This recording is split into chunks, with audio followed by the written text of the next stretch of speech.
이사야서의 말씀입니다. 그날 이사야의 그루터기에서 햇순이 돋아나고 그 뿌리에서 새싹이 움트리라. 그 위에 주님의 영이 머무르리니 지혜와 슬기의 영, 경륜과 용맹의 영, 지식의 영과 주님을 경외함이다. 그는 주님을 경외함으로써 흐뭇해 하리라.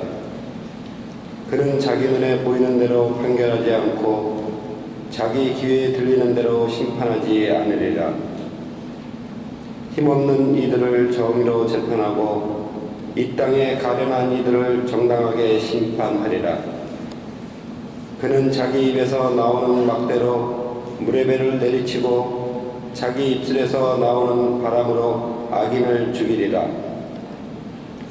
정의가 그의 허리를 두르는 띠가 되고 신의가 그의 몸을 두르는 띠가 되리라. 늑대가 새끼 양과 함께 살고 표범이 새끼 염소와 함께 지내리라. 송아지가 새끼 사자와 더불어 설적하고 어린아이가 그들을 몰고 다니리라. 암소와 곰이 나란히 풀을 뜯고 그 새끼들이 함께 지내리라. 사자가 소처럼 여물을 먹고 젖먹이가 독사굴 위에서 장난하며 젖떨어진 아이가 설모사 굴에 손을 디밀리라. 나의 거룩한 산 어디에서도 사람들은 악하게도 패덕하게도 행동하지 않으리니 바다를 덮는 물처럼 땅이 주님을 알므로 가득할 것이기 때문이다. 그날에 이러한 일이 일어나리라. 이사이의 뿌리가 민족들의 깃발로 세워져 결의들이 그에게 찾아들고 그의 거처는 영광스럽게 되리라. 주님의 말씀입니다.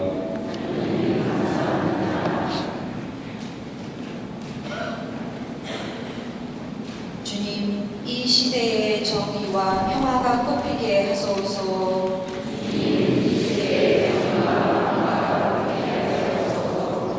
하느님, 당신의 공정을 임금에게, 당신의 정의를 임금의 아들에게 베푸소서. 그가 당신 백성을 정의로, 가련한 이들을 공정으로 다스리게 하소서.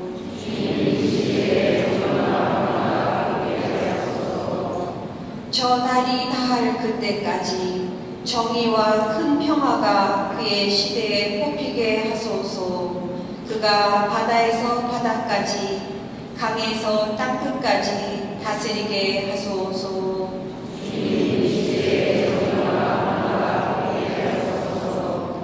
그는 하소연하는 불쌍한 이를 도와줄 사람 없는 가련한 이를 구원하나이다. 악한 이, 불쌍한 이에게 동정을 베풀고 불쌍한 이들의 목숨을 살려주나이다.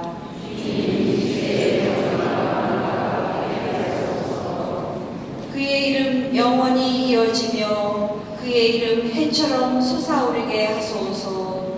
세상 모든 민족들이 그를 통해 복을 받고 그를 칭송하게 하소서.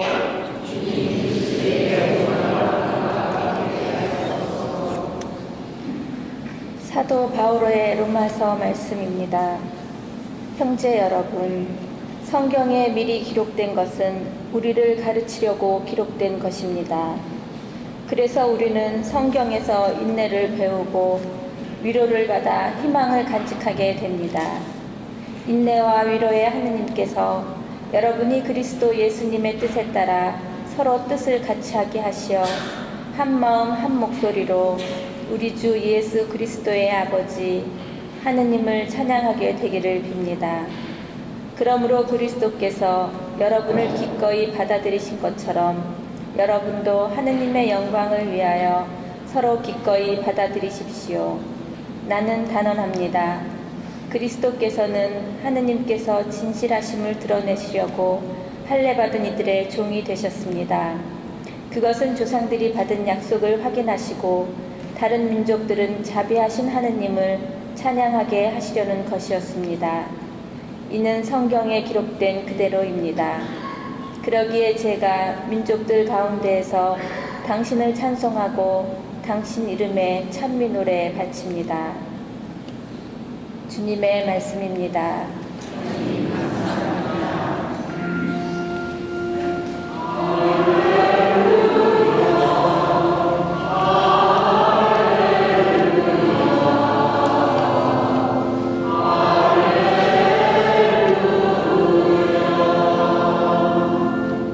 너희는 주님의 길을 마련하여 그분의 길을 곧게 내어라. 모든 사람이 하느님의 구원을 보리라.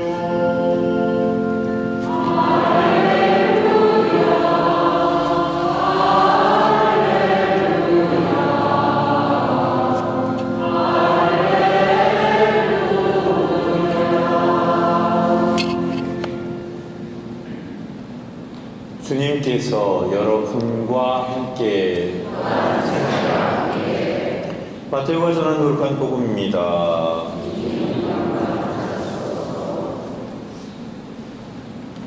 그 무렵 세례자 요한이 나타나 유다 광야에서 이렇게 선포하였다. 회개하여라, 하늘나라가 가까이 왔다. 요한은 이사야가 말한 바로 그 사람이다. 이사야는 이렇게 말하였다. 광야에서 외치는 이의 소리, 너희는 주님의 길을 마련하여라. 그분의 길을 곧게 내어라. 요한은 낙타 털로 된 옷을 입고 허리에 가죽띠를 둘렀다. 그의 음식은 메뚜기와 들꿀이었다. 그때 예루살렘과 온 유다와 요르단 부근 지방의 모든 사람이 그에게 나아가 자기 죄를 고백하며 요르단강에서 그에게 세례를 받았다. 그러나 요한은 많은 바리사이와 사두가이가 자기에게 세례를 받으러 오는 것을 보고 그들에게 말하였다. 독사의 자식들아, 다가오는 진노를 피하라고 누가 너희에게 일러주더냐? 회개에 합당한 열매를 맺어라. 그리고 우리는 아브라함을 조상으로 모시고 있다고 말할 생각이라 하지 마라. 내가 너희에게 말하는데 하느님께서는 이 돌들로도 아브라함의 자녀들을 만드실 수 있다. 도끼가 이미 나무 뿌리에 닿아 있다. 좋은 열매를 맺지 않는 사람은, 좋은 열매를 맺지 않는 나무는 모두 찍혀서 불 속에 던져진다. 나는 너희를 회개시키려고 물로 세례를 준다. 그러나 내 뒤에 오시는 분은 나보다 더 큰 능력을 지니신 분이시다. 나는 그분의 신발을 들고 다닐 자격조차 없다. 그분께서는 너희에게 성령과 불로 세례를 주실 것이다. 또 손에 키를 드시고 당신의 타작마당을 깨끗이 하시어 알곡은 곳간에 모아 들이시고 쭉정이는 꺼지지 않는 불에 태워버리실 것이다. 주님의 말씀입니다.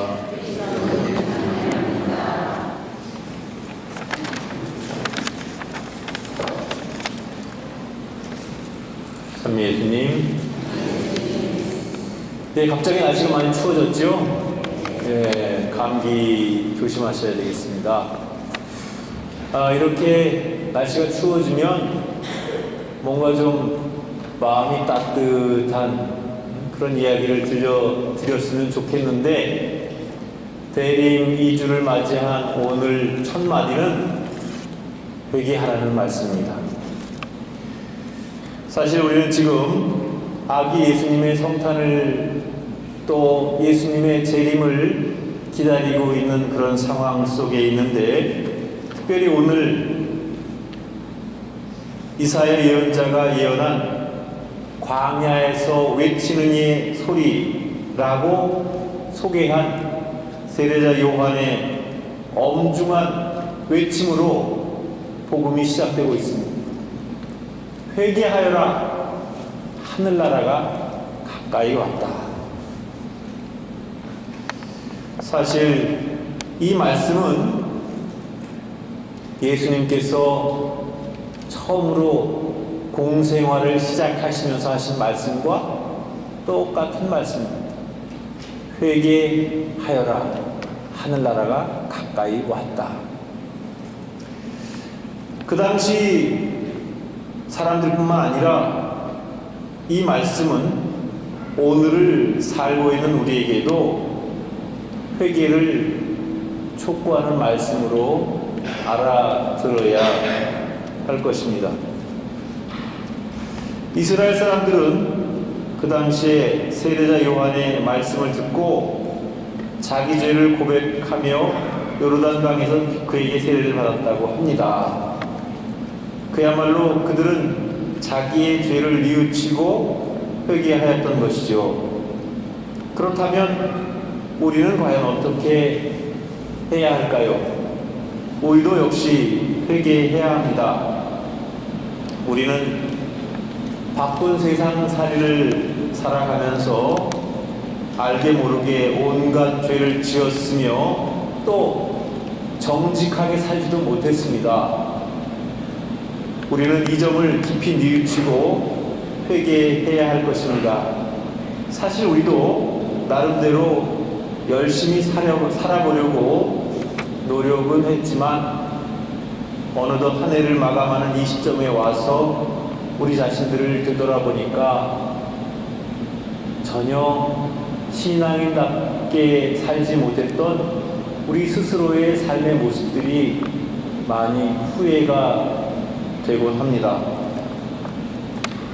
그렇기 때문에 우리는 지난 1년을 통틀어서 자신들의 부족했던 점들, 특별히 하느님과 이웃에게 잘못했던 점들을 회개하는 그런 마음을 가져야 할 것입니다. 그러나 회개라고 하는 것은 단지 생각이나 마음으로 그쳐서는 안 되는 것입니다. 그것은 구체적으로 실천을 해야 하는 것입니다. 그래서 진정한 회개는 회개에 합당한 열매를 맺어야 합니다. 아무리 우리가 마음으로 뉘우쳤다 하더라도 그 우리의 회개의 결과가 구체적으로 행동으로 드러나지 않으면 그것은 오직 반쪽짜리 회개입니다. 회개는 했지만 실천이 옮겨지지 않았기 때문에 맨날 그 타령이고 맨날 거기에 머물러 있는 수준에 불과할 것입니다. 그것은 온전한 회개가 아니고 반쪽 회개에 해당되는 것이겠죠. 그래서 우리는 우리의 말이나 우리의 생각이나 우리의 마음으로 회개가 끝나는 것이 아니라 우리의 구체적인 생활 속에서 구체적으로 변화가 일어나야 됩니다. 우선 우리는 우리의 이기적이고 교만한 마음을 버려야 합니다. 그리고 오직 겸손한 마음으로 하느님을 사랑하고 이웃과 화해해야 합니다. 특별히 오늘 두 번째 독서에서 바울 사도는 이렇게 이야기합니다.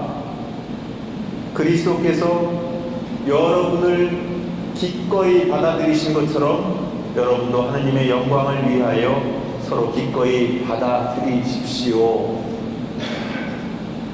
세상을 살다 보면 이런저런 일로 서로가 서로를 이해하지 못하고 서로가 서로를 받아들이지 못하는 일도 생기곤 합니다. 그래서 또 다른 의미에서의 회개는 서로를 이해하지 못하고 받아들이지 못하고 살아온 옹졸한 우리의 삶을 뉘우치고 반성하는 것입니다. 때문에 우리는 자신의 생각과 같지 않다고 자기 마음에 들지 않는다고 서로가 서로를 미워하거나 서로가 서로에게 해가 되는 일을 해서는 결코 안 되겠습니다. 이제 끝으로 진정으로 회개한 사람들은 정의롭고 평화로운 삶을 살아야 합니다. 오늘 첫 번째 독서인 이사야서에서는 이렇게 이야기하고 있습니다. 힘없는 이들을 정의로 재판하고 이 땅의 가련한 이들을 정당하게 심판하리라고 선언하고 있습니다. 정의롭고 공정한 세상을 만드는 일은 바로 진심으로 회개한 사람들이 이루어내야 할 중대한 사명입니다. 만일 힘없고 가난한 사람들, 가련한 사람들이 차별 대우를 당하는 그런 사회라면, 그런 세상이라면 결코 참된 회개가 이루어진 것은 아닙니다. 우리는 이 점을 명심해야 합니다. 회개는 단지 종교의식만이 아닙니다.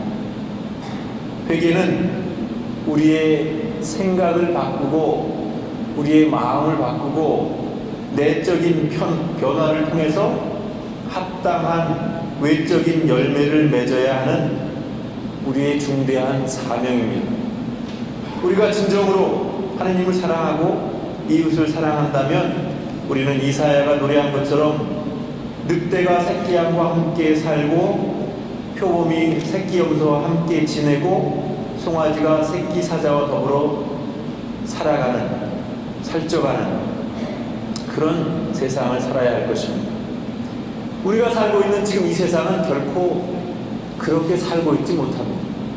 가진 자가 갖지 못한 그런 사람들을 억압하고 신종 노예로 만들고 있고, 심지어 돈 많은 사람들은 죄를 지어도 감옥에 가지 않는데 돈 없는 사람들은 작은 죄만 지어도 감옥에 가야 하는 그런 불평등한 시대에 살고 있는 것입니다. 도대체 이런 불평등은 누가 만들어낸 것입니까? 어쩌면 그것은 누가 만들어낸 것이 아니라 정의롭지 못한 우리 자신들이 만들어낸 그런 잘못된 일이라고 봐야 할 것입니다. 우리의 잘못된 생각이, 우리의 잘못된 선택이 이렇게 정의롭지 못하고 부정부패가 난무하는 그런 살기 어려운 세상을 만들어낸 것이 틀림이 없습니다. 그런 의미에서 우리가 회개해야 하는 것입니다. 그래서 정말 이사야 예언자가 노래한 것처럼 늑대가 새끼 양과 함께 살고 표범이 새끼 염소와 함께 지낼 수 있는, 그리고 송아지가 새끼 사자와 더불어 살쪄갈 수 있는 그런 세상을 만들어야 하는 것입니다. 그것이 진정으로 회개한 사람들의 구체적인 삶의 모습이라는 사실을 기억했으면 좋겠습니다. 지금 이 시점에서 대림 2주를 맞이해서 이제 성탄을 준비하면서 우리 자신들도 내적인 준비로서 회개의 마음으로 준비하고, 또 구체적으로 내가 생활 속에서 연말을 맞이해서 우리 주변에 있는 어려운 이웃과 또 여러 가지로 고통에 있는 형제 자매들을 관심을 갖고 바라보고, 또 혹 나에게 그를 도울 수 있는 작은 힘이 있다면 그 미력한 힘이나마 그들에게 도움이 될 수 있는 삶을 우리가 살아갈 수 있으면 좋겠습니다. 이렇게 우리가 살아갈 때 우리는 예수님의 성탄을 준비하고 또 오시는 예수님을 맞이할 수 있는 그런 좋은 자세로서 이 대림 시기를 보내게 될 것입니다.